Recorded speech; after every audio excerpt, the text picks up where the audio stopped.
I made it through the darkest part of the night, and now I see the sunrise. Now I feel glorious, glorious. I feel glorious, glorious. We gon' be alright, put that on my life. When I open my eyes, hope I see you shine. We're planting our flag, they don't understand. The world is up for grabs. We gon' be alright, put that on my life. When I open my eyes, hope I see you shine. We're planting our flag, they don't understand. The world is up for grabs. I feel glorious, glorious. Got a chance to start again. I made it through the darkest part of the night, and now I see the sunrise. Now I feel glorious, glorious. I feel glorious, glorious. This year, for Battle of the Classes Battling for a Cause, we are fundraising for Smile Train, a global organization, and Hagedorn Cleft Palate and Craniofacial Center, which is a local organization based in New Hyde Park.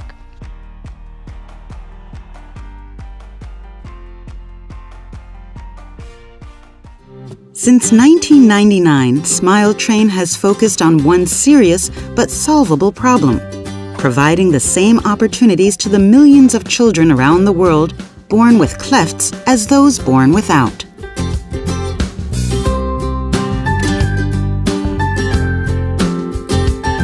Using the Teach a Man to Fish model, we empower local doctors to perform cleft lip and palate repair surgery in their communities. The commitment of thousands of medical professionals makes it possible for Smile Train to train other doctors, creating a long-term, sustainable system. Through this effective approach, with roughly one surgery every 5 minutes performed by more than 2,100 local surgeons every year, Smile Train has quickly created more than 1 million beautiful smiles, making both these children's lives and our world a lot brighter. Smile Train, changing the world one smile at a time.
Gerard Evasionado was born on January 5th, 2016 with a cleft lip palate.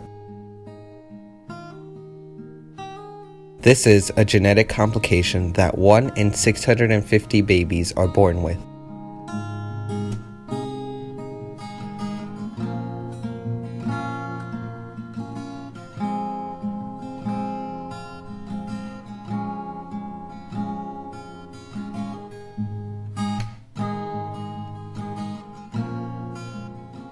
My name is Walter Evasionado. I am a 2003 alumni of Carle Place High School. Currently married with my wife Megan and my son Gerard, who was born with a cleft lip, bilateral cleft lip and palate. Cleft palate is basically an opening in the upper part of your mouth. So if you were to run your tongue against the top of your mouth, you would feel a hard part and then you would feel a soft part. When there's a child that's born with a cleft palate, both of those things are open and they're not completely sealed. And there's other examples as well. There's a unilateral cleft lip where there's a cleft lip a lip that's not sealed on one side. There's also a bilateral cleft lip, which Gerard was also born with, so he had both openings on the side and a premaxilla in the middle. So basically, those are the brief types of cleft palate. So basically, it's an opening in the mouth that's not sealed upon birth.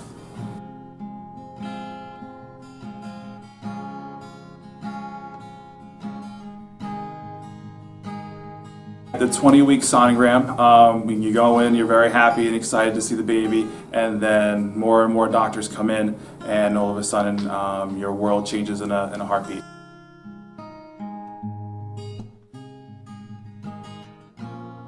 The next day we were at doctor after doctor going through all kinds of steps to make sure that everything else was okay, because sometimes a cleft lip or palate can lead to other genetic deformities that we're not sure of, or other things that can happen. So we found out about 20 weeks, and 20 weeks and 1 day later we said this is our son, and we were happy, and we made it our cause kind of after that.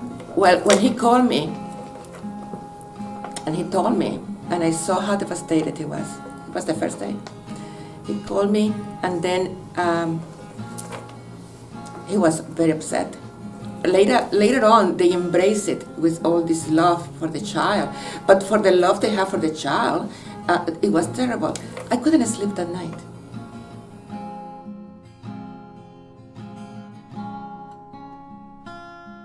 I think I was praying all night for his health and loving him, that little 20-week-old little baby. Who was my grandson.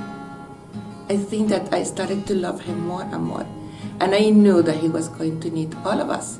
And his parents were going to need us.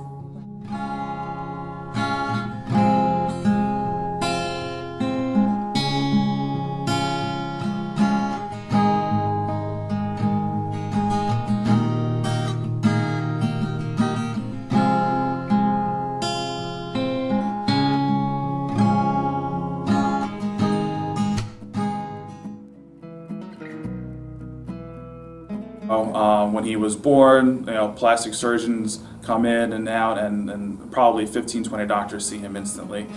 He went right into the NICU, which was standard, to make sure he was, breathing okay, and checking him out to see if anything else was going on. And then from there, every Thursday, my wife took him to Cohen's Children's Hospital in the orthodontic suite, and he was fitted with a device called a NAM.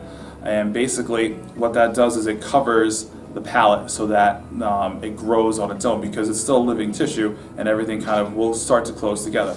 And also, because he had a bilateral cleft lip, they also had to put nasal prongs in and actually lower his premaxilla into position. So his first corrective surgery, it's much easier for the plastic surgeon when you bring everything together.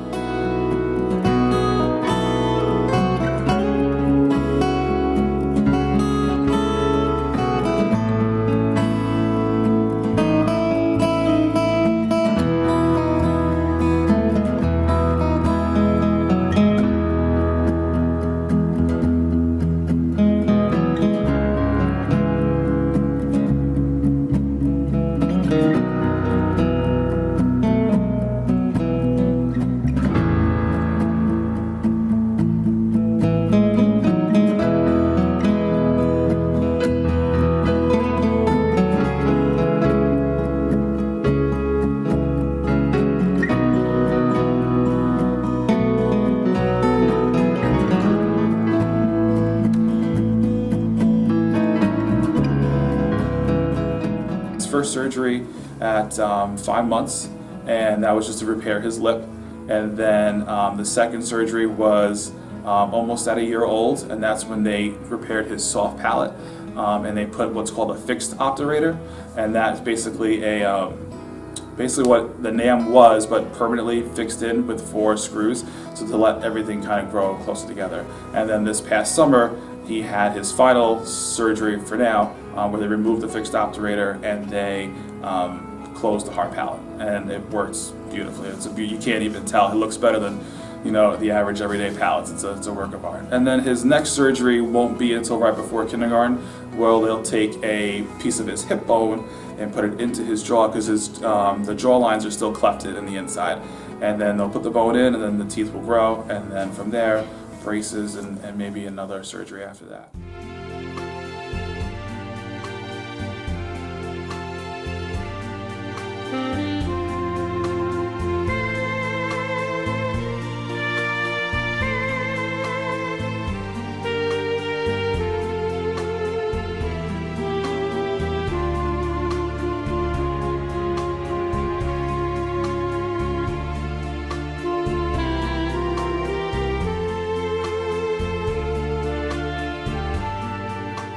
We don't know as many kids. It's not visible among us. And I was thinking, with all this, I wonder how many students had cleft lip and palate. How many? And we never realize it.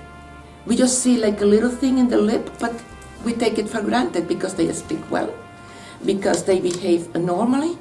But imagine if those children wouldn't have the surgery, how terrible their lives could be. When you come from third world countries and you have seen them growing into men and women, and they can hardly say a word, they are very nasal, they can hardly eat, and many of them don't get to the adult age because they don't have the nutrition, they cannot be fed accordingly. People make fun of them. They are victims of bullying.